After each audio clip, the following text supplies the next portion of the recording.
Assalamualaikum warahmatullahi wabarakatuh. Eh, untuk presentasi yang kedua di minggu ke-6 ini adalah modularity dan application. Jadi ini anggap saja sebagai ini ya, kan mata kuliah prinsip dasar sistem komputasi ini menggunakan 4 SKS ya. Jadi tadi 2 SKS yang state dan 2 SKS yang ini materinya. Kemudian kita bisa lihat apa itu modularity dan apa itu application dari files. Jadi kalau kita gambarkan apa sih itu files sebenarnya? Files itu merupakan bentuk abstraksi dari sebuah data. Kalau kita melihatnya dari kacamata hard disk, itu sebenarnya cuma chunk of data ya, jadi cuma sebagian dari data yang ada di dalam hard disk yang kita beri penggambaran kalau secara abstractionnya menjadi sebuah file. Tapi kalau kita lihat secara fisiknya di hard disk ya itu cuma record magnetik aja, record magnetik 0 dan 1. Tapi kalau kita gambarkan di sistem komputernya sebagai sebuah hal yang bisa kita lihat lah dan kita rasakan, itu files. Nah, bentuk abstraction sebuah file tadi sudah kita singgung sedikit.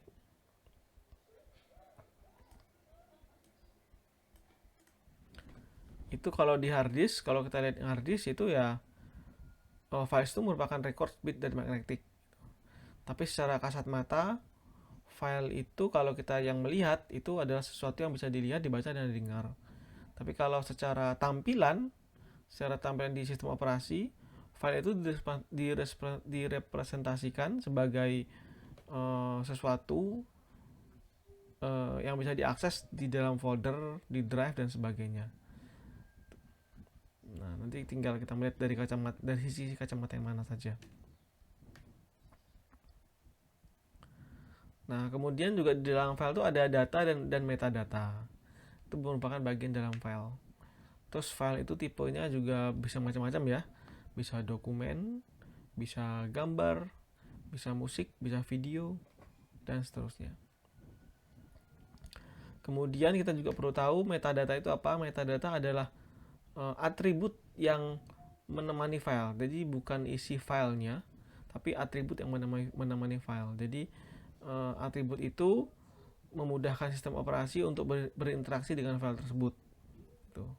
Interaksi misalnya ngecek apakah file ini update apa tidak. Jadi kan dilihat tanggalnya, tanggal dibuat, tanggal ditulis ulang atau tanggal diupdate. Nah, terakhirnya kapan atau siapa penulisnya itu ada di metadata. Kemudian di file juga harus ada ini ya, atribut izin akses. Jadi siapa pemiliknya, kemudian aksesnya apa saja, apakah read, write, dan delete. Nah, ini ada contohnya, contoh metadata kalau di Windows, kalau di file gambar itu tinggal klik kanan properti ya. Detail nanti kelihatan metadatanya ini. Terutama kalau misalnya file dari kamera atau dari HP nanti kelihatan metadata merek HP-nya dan seterusnya. Kemudian ini adalah contoh izin akses. Nanti akan Anda perdalam lagi di mata kuliah sistem operasi. Kalau ini izin akses biasanya ada 3 ya. Read, write, delete. Nah, ini adalah kodenya. Kemudian ini adalah usernya. User yang memiliki file tersebut. Kemudian sebelahnya adalah grup. Nah, grup ya. Kemudian tanggal update terakhir dan nama filenya.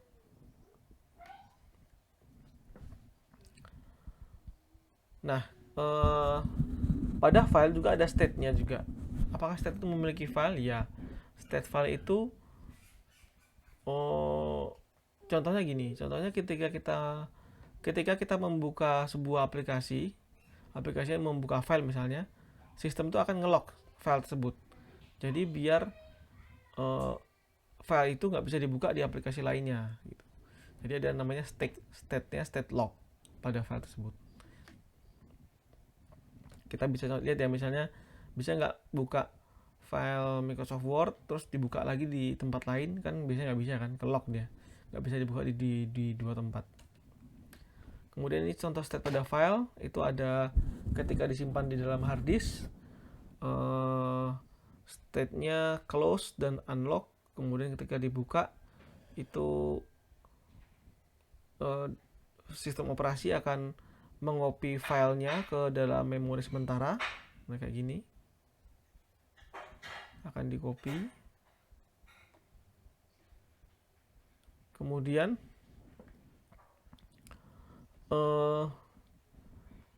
di hard disk nanti state filenya tetap close, terus masih unlock dan unchanged, jadi belum pernah diedit ya. Kemudian ketika di save, state-nya jadi open dan locked. Nah itu, jadi dia ketika akan di save oleh sistem akan dibuka filenya terus ditulis ulang, jadi locked itu. Nah lock itu untuk mencegah biar nggak ada yang menulis yang sama pada saat satu waktu. Jadi cuma satu akses saja yang bisa melakukan save. Kemudian setelah save, kembali lagi state-nya close dan unlock. Close, datanya tidak dibuka. Setelah kita save, kita tutup ya biasanya ya. Jadi state-nya kembali lagi close dan unlock.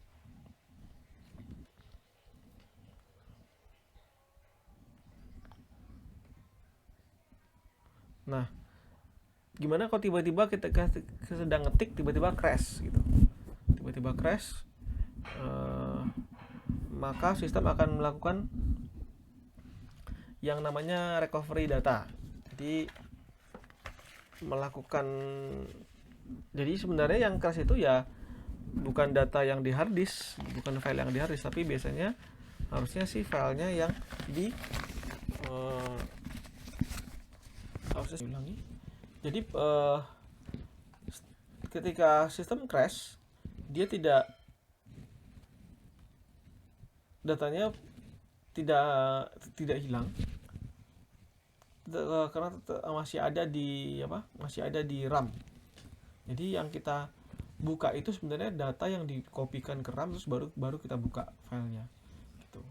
Makanya bisa di auto recovery ya, auto recovery, karena yang diambil itu adalah data yang di RAM, kemudian dia akan simpan secara periodik ke hard disk, jadi mengoverwrite yang file yang lama.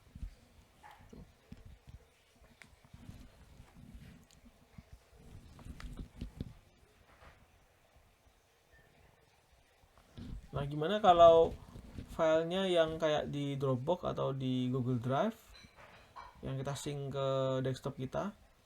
Nah, biar tidak bertabrakan, ya metadatanya berperan di sini, metadata dari file tersebut. Jadi dia akan ngecek last modification date-nya, misalnya kalau last modification date-nya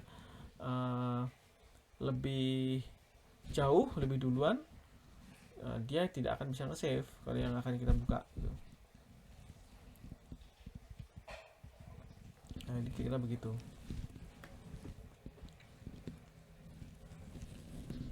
Nah, dari sana, dari cerita step yang ada, kita tahu bahwa komputer itu sangat kompleks. Jadi nggak mungkin dong kita bisa mencoba memahami satu-satu secara detail. Jadi kita bisa dipisahkan menjadi bagian-bagian lebih kecil. Jadi kita cukup memahami satu atau dua bagian saja. Kemudian misalnya driver juga. Ketika driver sistem ya, bukan driver supir. Kemudian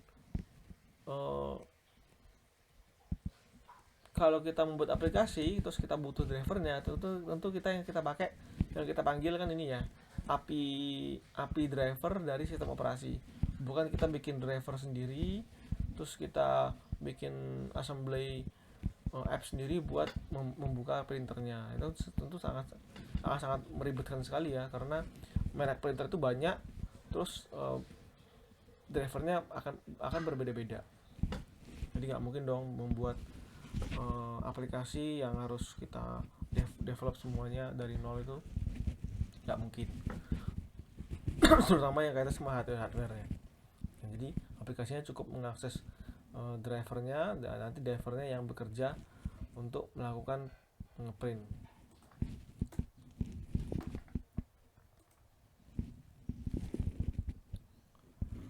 Nah, ini kalau aplikasi bekerja ya, tadi ada dua ya aplikasi ya.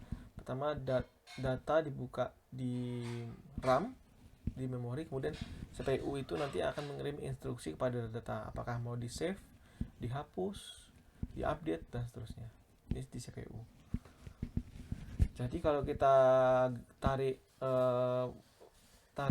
benang merahnya, kalau data itu di dokumen, sedangkan di CPU itu ada instruksi, berarti yang dibuat oleh programmer aplikasi itu adalah instruksi yang berperan sebagai kode. Kodenya juga dieksekusi di CPU. Tapi sebelum kode itu dieksekusi, biasanya kan disimpan ya, disimpan di dalam memori biasanya. Kalau saya disimpan di dalam memori, jadi ketika di load ya di sana ada ilustrasi sederhananya.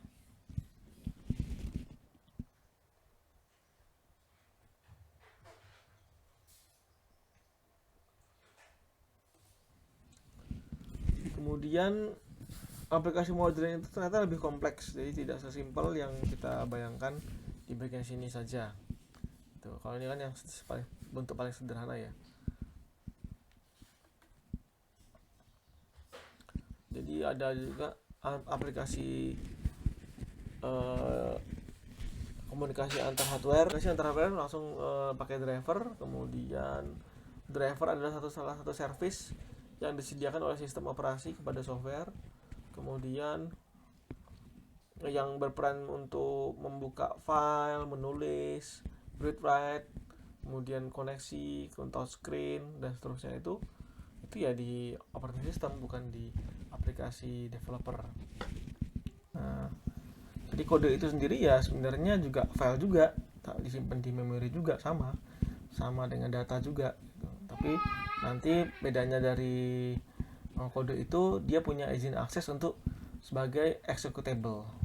Jadi bisa dieksekusi untuk mengirimkan instruksi, memerintah CPU untuk mengirimkan instruksi kepada data tersebut. Oke, terakhir ada istilah debugging juga. Apa itu debugging? Debugging adalah, kalau istilah bahasanya ya getting rid of bug. Jadi membuang bug yang ada. Jadi tapi kalau secara pengertiannya itu mencari penyebab error di dalam aplikasi komputer.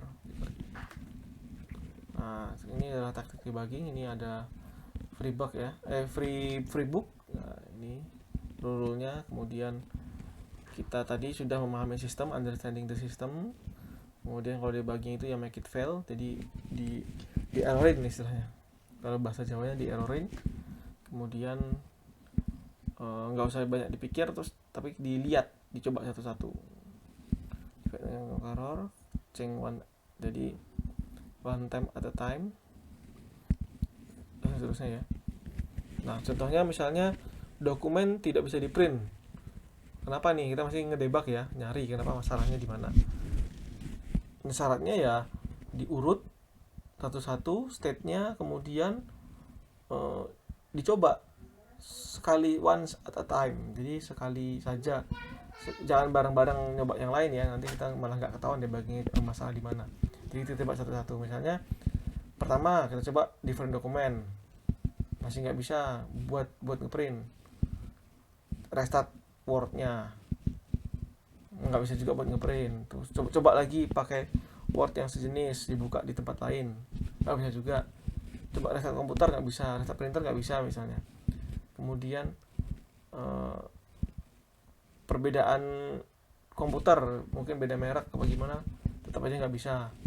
Nah baru kita, kalau semuanya bermasalah ya baru bisa kita simpulkan bukan komputernya yang rusak, bukan dokumennya yang rusak, bukan aplikasinya yang rusak, tapi yang rusak adalah printernya. Bisa jadi ternyata kabel datanya putus atau error. Itu contoh sederhana dibagi ya. Oke, demikian saja pembahasan untuk modul modularity dan application start state. Nanti kita akan habis ini coba sedikit praktikumnya coding stateful dan stateless pada Python. Akhirul kalam, terima kasih atas perhatiannya. Semoga bermanfaat. Akhirul kalam, wassalamualaikum warahmatullahi wabarakatuh.